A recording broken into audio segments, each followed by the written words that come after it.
Most times I wonder why many beginner farmers struggle to master vegetable gardening.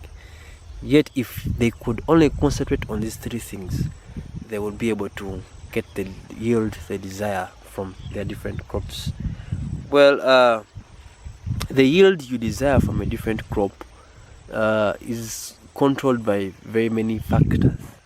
Some factors are controllable, some factors are not controllable. By the way, before I continue, if you need a detailed written article of this is a video of a detailed written article that I wrote recently. You can check it out in the description, giving a video form of this to just explain a few things and substantiate it. But if you want the full article, please check it down in the description. So there are factors in farming that are controllable and the factors that are not controllable. They are beyond our manipulation. An example I can give is weather. Weather affects our crop yield very, very much. We cannot, no one person can manipulate weather to benefit themselves and not benefit the rest of the people. We are all at the mercy of the weather when it comes, and but you can master different ways of how to mitigate the effects of weather, because weather comes with different risks. Of course, when adverse weather happens, you expect diseases. When adverse weather happens, you expect crops falling down and there. You expect your trees toppling down and winds blowing your gardens out. So extreme weather has very many effects, but we can master how to manage and reduce those effects. We cannot completely reduce the effects of weather, but we can master and manage how to reduce those effects, most especially if you're growing in the open field. The other things that may not be controllable is the variety that is given to you. Of course, when the people who are breeding these seeds, when they give us this variety, they give you the variety with that threshold. There's a certain amount of yield that's supposed to reach, so that you may not be in control of that, because that is what the crop is able to give you. But you must be able to master how to get the yield that is stated on the packaging material for the seed that you have. You must not produce below it or above it. You must be able to work with what you have so that you maximize whatever you have. The thing about agriculture is optimizing and maximizing whatever opportunity that is there, using the available skills to give you the best out of your garden. We don't take complacency on different things. If something is there on your garden and you need to really, really dig down and work on it to give you the yield that you desire, you extend the extra effort to do so. So you're not just like other farmers who are just planting and are leaving things at the mercies of God to give them the yield and harvest they want. They're not actually deliberate about whatever they do. So you must be able to be deliberate about what you're doing on your farm to get the results that you want on your farm. So agriculture, that's what makes agriculture an art and skill to master. Agriculture is not just about planting like most beginner farmers and many other farmers do. They make the mistake of just thinking that it's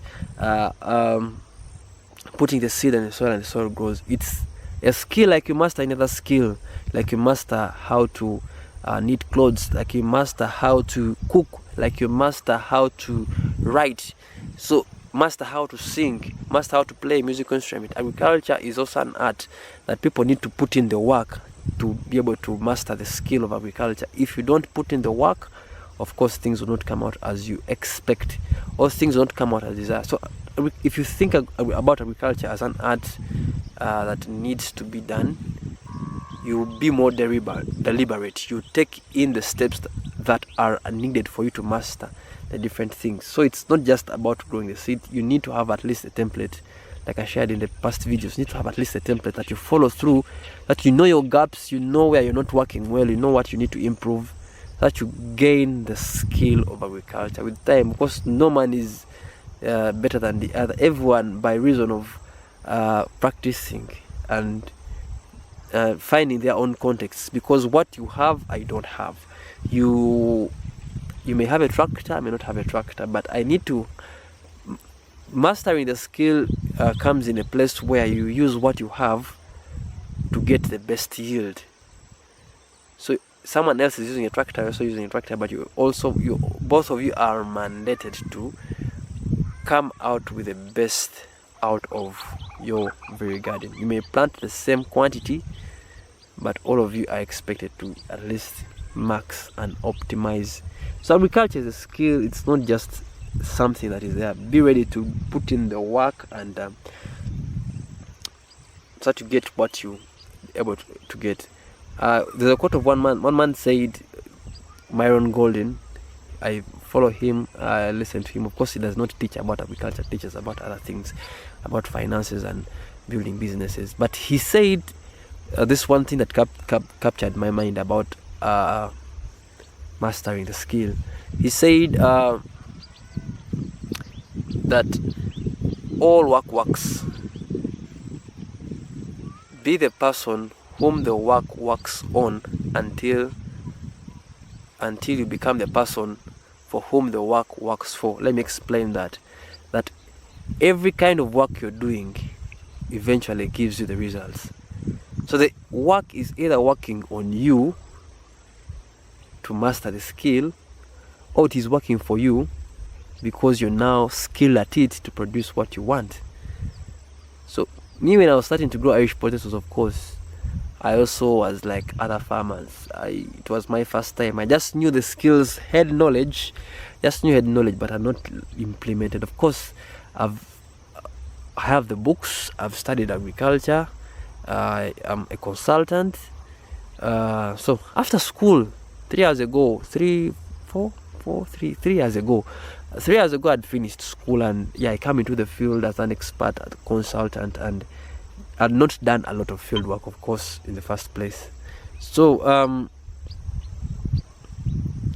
in doing my production, I did very, very many mistakes.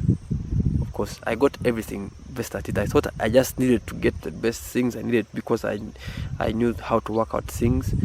So I entered the field for this client, of course, whom I'm still working for now.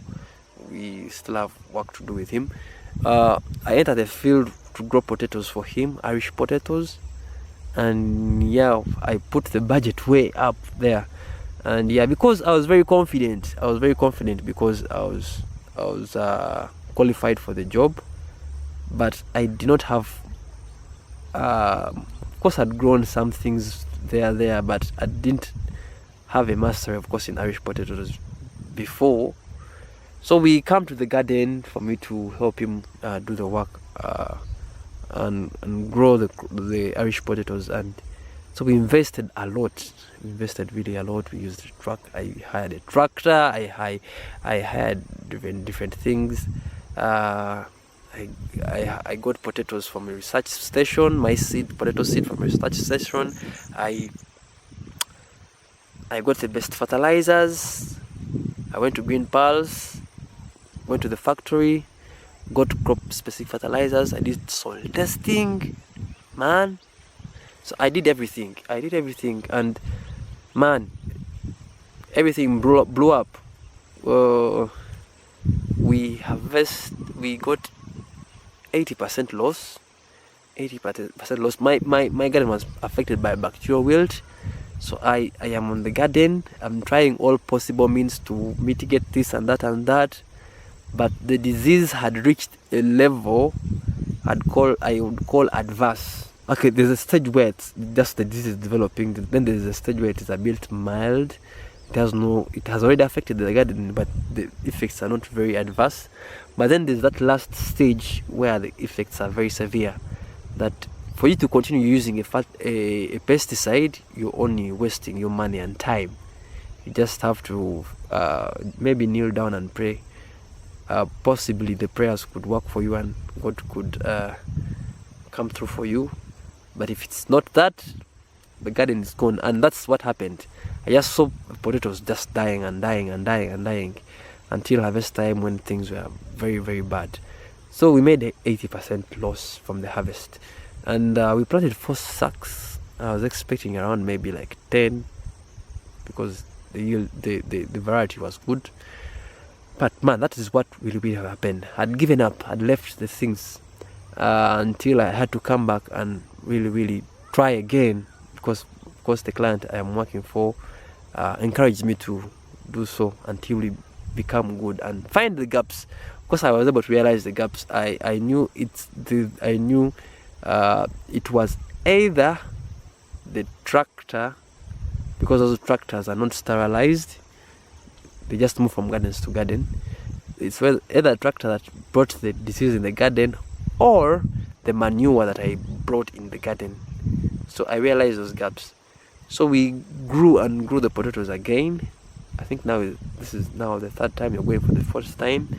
I now know what to do with potatoes. I know when the disease is there, I know what to do. I know how to counteract the disease very fast. I know how to minimize the effect of the disease in the garden.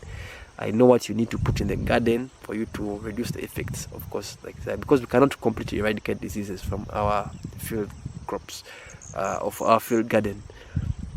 So I'm now very good. Because I now know it's an art. It's from those mistakes that I've actually started sharing these tips, resilience tips, to help other farmers also come up to speed. So I'm now better. I'm now a better farmer and growing Irish potatoes. So management comes in 2 parts. Management comes in good agriculture practices and labor management. For you to be able to have the produce that you want, at least you must be able to have good agricultural practices. It's not just about growing. Every crop has its practices that are specific to it, that optimize the production out of it. If it's a banana crop, it has its management practices that are specific to it. If it's Irish potato, sweet potatoes, there are practices, of course, that are the same, but there are those practices that are very, very, very specific to that crop, so that you need to enact them so that you get the produce that you need to get. There is management system, labor management. The people that you have that work on your farm or that work in your garden are very, very important people, because if they don't know what to do, they don't know it, you're prone to get losses.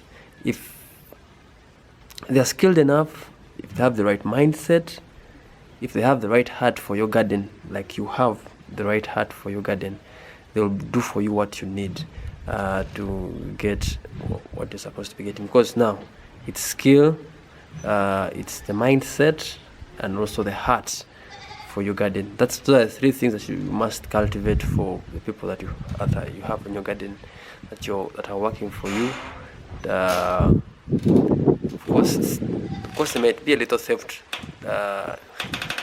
People who work, most especially if you don't like close supervision. But yeah, but we have to manage people, not manage people. We have to manage. We have to work with people to a place where they have the right heart. That the same heart we have for the garden is the same heart they have for the garden. Where we have the same goal, we have the same mindset for the farm. Of course, they have like their own personal goals, but their personal goals should be aligned to the goals of the farm. Of course, I've shared about that in some article. If you check out in my articles, you'll learn more about how to manage labor. Not manage labor, how to work with your team to make sure that your team gives you the right thing. It's not, we don't manage people, but we show them the direction they're supposed to go for them to produce the results they're supposed to be producing. So that's management. The other thing is crop protection. Crop protection, we have to find measures that tend more towards prevention than control, because most farmers make the mistakes of putting more emphasis on controlling things than preventing them. There's a way we can prevent diseases from having great effects in our garden, because it costs way too much to prevent something than it costs way too much to control something than prevent it, because there are stages where disease has had a severe effects on our crops, that the more you apply more pesticides, there is no effect that you do. So it's better to prevent diseases affecting our gardens heavily than controlling them. And the best way that I've realized, of course, for me, it is for gardens, for most people who are growing vegetables, to use sticky traps. These trap insects from infecting your garden. So they reduce the populations, because like I say, we cannot completely eradicate pests and diseases from our gardens, but we can reduce the effects they have on our gardens. So sticky traps, those are one of the mitigations. Then anticipating diseases using weather. So in case it is sunny, here there are going to be very many insects that are going to be in my garden. Yeah, so maybe hot weather may favor some bacteria. Then when I see worms, I know fungal diseases are going to be too much, so rather apply both a mixture of contact and systemic pesticides. Contact, I mean contact pesticides are those pesticides that affect the organism. For pests, they only don't enter within the organism, they just affect the organism from out.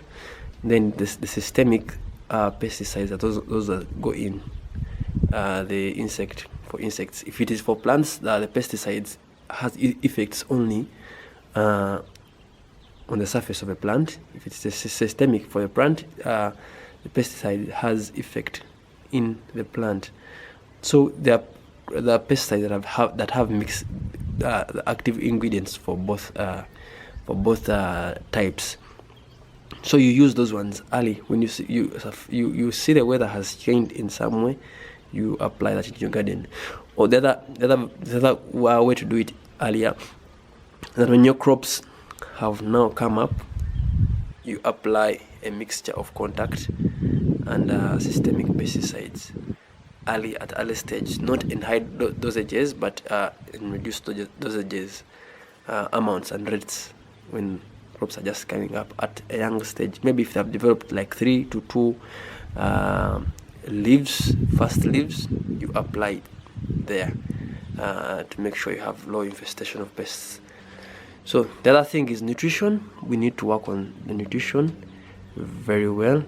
Besides knowing what fertilizer is out there, we need to know how plants efficiently use fertilizers in the garden. And fertilizer efficiency use is dependent on 4 factors. The right source. The right source is a fertilizer supplied filling the gap that is needed.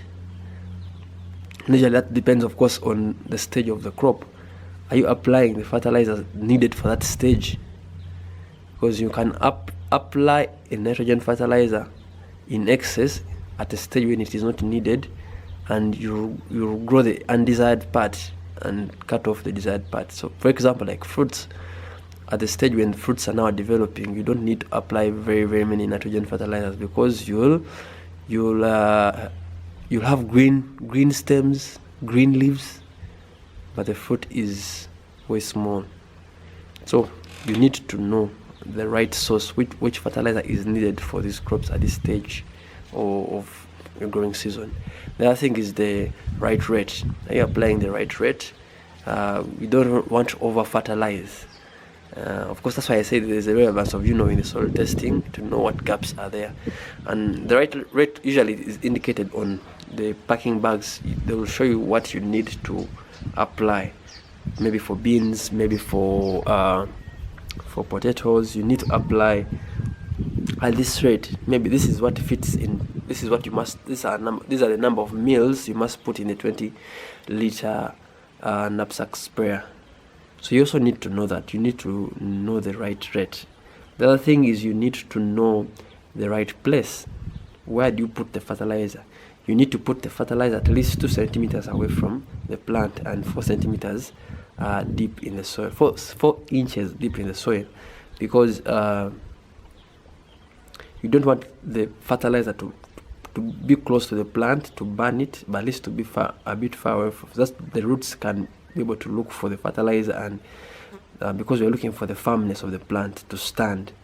If the roots are firmly stable, then yeah, rather than putting the fertilizer very close to burn the plant fast, but also the roots will be very shallow, will not be widespread.